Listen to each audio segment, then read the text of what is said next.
கர்த்தருடைய பரிசுத்த நாமம் மகிமைப்படட்டும். நியாயஸ்தானத்தில் கொண்டு போய் அவரை நியாயம் தீர்ப்பாங்க. சிலுவையின் மரண தண்டனை வழங்கப்படும்.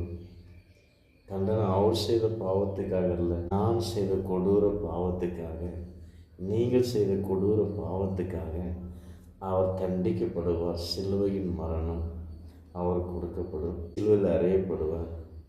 ஞாயிற்றுக்கிழமை உயிரோடு எழுந்திருப்பார் என்று முழு உலக ஜனங்களும் கொண்டாடுகிறார்கள்.